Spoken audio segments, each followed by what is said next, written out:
पेपरमध्ये वाटलं की ते आम्ही असं तक्रार करू असं करू.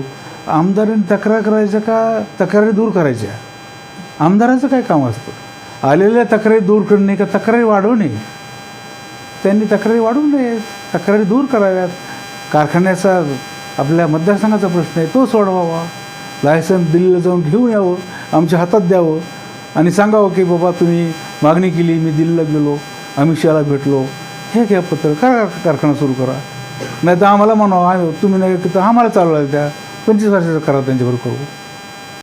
पहा, केंद्र सरकारचा शुगर कंट्रोल ॲक्ट हा 1966ला झालेला. त्याच्यामध्ये अमेंडमेंट हे 2006ला झालेली.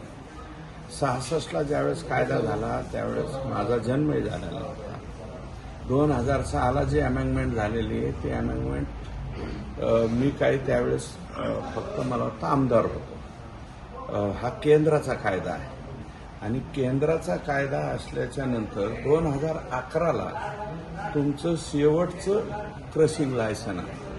2011 ते 16-17 17व्या सालाला तुम्ही त्याचं क्रशिंग लायसन घ्यायला हवं होतं. तुम्ही घेतलं नाही. जवळजवळ 14 वर्षाच्या नंतर तुम्ही जागा झाला आहे आणि डी लायसनिंग जे कायदा आहे तो 5 वर्षाच्या नंतरचा आहे. 5 वर्ष संपली की तो कारखाना आपोआप रद्द होतो.